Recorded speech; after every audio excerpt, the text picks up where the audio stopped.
ပန်းဆိုတာကနောက်ဆုံးမှထိုးရတာလေကျွန်တော်က photo လုပ်မယ်ဆို frame ကြီးထောင်းရမယ်ဟိုဘုတ်ဖြစ်ပိတ်စာပြည့်ဒါတွေလောက်ရမယ် installation အဆင့်ပြီးတော့မှကျွန်တော်ကပန်းထိုးရတဲ့အဆင့်ဒီနေ့မှာအဓိကဘာကြီးသင်ကြားပြတာပြီးလဲဘာကြီးကျွန်တော်သင်ခန်းစာတွေပါလဲဆိုတော့ကျွန်တော်ဒီမှာကျွန်တော်အကောက်ထဲမှာဒါပင်ထောက်ထားတယ်ပေါ့နော်သင်ခန်းစာတွေအစဆုံးပါတယ်အဲ့တော့သင်တန်းမှာကအဓိကကျွန်တော်6ရက်နဲ့9ရက်ကွာတယ်ပေါ့အဲ့ဒါလေးကျွန်တော်နည်းနည်းလေးရှင်းပြပေးမယ်အဲ့တော့9ရက်ကဘာကြောင့်တက်မှာလဲ6ရက်ကဘာကြောင့်တက်မှာလဲပေါ့အဲ့တော့9ရက်တက်မဲ့လူဆိုရင်တော့ကျွန်တော်ကဒီဝယ်နေစီးပွားရေးလုပ်ငန်းကိုလုံးလုံးမလုပ်ပြလို့ဖြစ်ရမယ်ပေါ့ပြောချင်တာတခါမှပွဲတွေမလိုက်ဘူးကိုယ်တိုင်ပွဲတွေတခါမှဥဆောင်ကြီးမလုပ်ဘူးဆိုရင်တော့ဒါ9ရက်တက်တင်ပါတယ်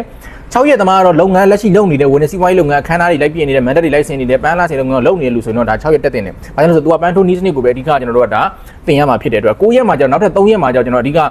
ပစ္စည်းတွေအစအဆုံးဘယ်လိုလုပ်ရလဲဘယ်လိုထောင်းရလဲပန်းဆိုတာကနောက်ဆုံးမှထိုးရတာလေကျွန်တော်က photo လုပ်မယ်ဆို frame ကြီးထောင်းရမယ်ဟိုဘုတ်ဖြစ်ပိတ်စာပြည့်ဒါတွေလောက်ရမယ် installation အဆင့်ပြီးတော့မှကျွန်တော်ကပန်းထိုးရတဲ့အဆင့်အဲ့တော့6ရက်သမားကတော့မလိုဘူးအဲ့အဆင့်တွေကိုကနားလေတယ်လုပ်တဲ့ကိုင်တက်တယ်ဆိုရင်တော့အခုမှကိုကစလုပ်မဲ့လူဆိုရင်တော့9ရက်ကို join စေချင်ပါလေဒါပါပဲအဓိကဒါပဲကွာအဲ့6ရက်ကတော့တင်တန်းကြီး15သိန်းပဲကြာမယ်9ရက်ကတော့တင်တန်းကြီး30ဖြစ်ပါတယ်လာမယ်ဩဂတ်လ15ရက်နေ့အတွက်ကျွန်တော်တို့ဘတ်တိုင်းအတွက်တော့ကျွန်တော်လက်ခံပေးနေပါတယ်တင်တန်းကြီးကတော့6ရက်ဆို15သိန်းတင်တန်းကြီးကျွန်တော်တို့ဒါ9ရက်ဆို30ဖြစ်ပါတယ်အဲ့တော့နောက်တစ်ခုကကျွန်တော်တစ်ခါတည်းကျွန်တော်ပြောပြချင်တာကကျွန်တော်ရှိမှလာမီးနေကြတယ်ပေါ့နော်ဆရာ online class မရှိဘူးလားမရှိဘူး online class ဖွင့်တာကျွန်တော်ကြားပြီးကျွန်တော် offer မလုပ်တာပဲရှိတယ်ဘာကြောင့်လဲဆိုတော့ကျွန်တော်က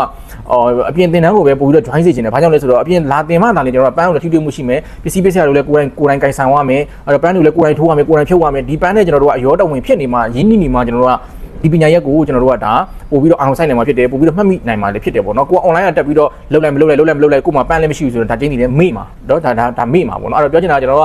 online class တော့ကလည်းတင်တန်းကြီးတက်ရှိတယ်သို့တော့ကျွန်တော်တို့ကပြောချင်တာက online class တော့ကျွန်တော်မတိတ်ပြီးတော့မ join စေချင်ဘူးပေါ့နော်အပြင်တင်တန်းကိုပဲလာတက်စီချင်တယ်ကျွန်တော်အပြင်တင်တန်းတက်ပြီးတော့လည်းကျွန်တော်ဒါဥမာ online group လေးကျွန်တော်ထည့်ပေးထားတယ်အဲ့ထဲမှာလည်းကျွန်တော်တို့ကတင်တန်းသားတွေမမေ့အောင်တင်ခန်းစာတွေကျွန်တော်ဒါအမြဲတင်ပေးနေတယ်ပေါ့နော်အဲ့တော့အပြင်တင်တန်းတက်မယ်ဆိုရင်ကျွန်တော်တို့အပြင်တင်တန်းတက်လို့ရမယ် online class ပုံစံမျိုးလေးကျွန်တော် Telegram group လေးရှိပါတယ်ပေါ့နော်အဲ့ဒါအားသာချက်တွေရှိပါတယ်အဲ့တော့ကျွန်တော်ရှိမှလာတက်တဲ့လူဆိုလို့ရှိရင်4ရက်5ရက်တစ်စု10ရက်လောက်မှရောက်ပြီးတော့ lucky မှာ10ရက်လောက်ကြာပြီးတော့မှရောက်တဲ့လူတွေလည်းရှိတယ်ပေါ့ဒါလေးကိုကျွန်တော်ပြောချင်တာဖြစ်ပါတယ်နောက်တစ်ခုကကျွန်တော်တို့တင်တန်းက9ရက်6ရက်တည်းဆိုပေမဲ့စက်နေပြီးတော့တင်တန်းမှာဆက်နေပြီးတော့ training လုပ်လိုက်ရတယ်เนาะဒါကျွန်တော်တို့က free လက်ခံပေးတယ်နေဖို့ထိုင်ဖို့တော့ဒါကိုယ့်အကိုစီစဉ်ရမယ်ပေါ့เนาะဈေးလေးတွေတော့ရှိတာပေါ့ဒီထိုင်ဈေးလေးစားတော့ဈေးလေးတော့ဒါကိုယ့်ကိုရှိမယ်ကျန်တဲ့ဘောကျွန်တော်တို့ဒါ training ကြီးတွေလေ့ကျင့်ကြီးကျွန်တော်ဘာတစ်ပြားမှပေးကြမလို့ဘူးအဲ့တော့ကိုကတင်တန်းကိုခုမှကိုယ့်ရလာတက်တယ်နားမလဲသေးဘူးကိုကဒါထက်လေ့ကျင့်သေးတယ်ထက်လေ့ကျင့်သေးတယ်ကိုကဝါရင်းဖြစ်တဲ့အတွက်ကိုမှဟိုမှာလည်းလုပ်ချင်မရှိဘူးပြန်လုပ်ချင်မရှိဘူးလေ့ကျင့်နေတယ်ဆိုရင်နေလို့ရတယ် free နေလို့ရတယ်ဒါကျွန်တော်တင်တန်းကနေပြီးတော့တင်တန်းသားတွေအတွက်ဒါအစီအစဉ်လေးလုပ်ပေးထားတာပေါ့เนาะကျေးဇူးတင်ပါတယ်ကျွန်တော် PDK ကကွန်မင်္ဂလာဖြစ်ပါတယ်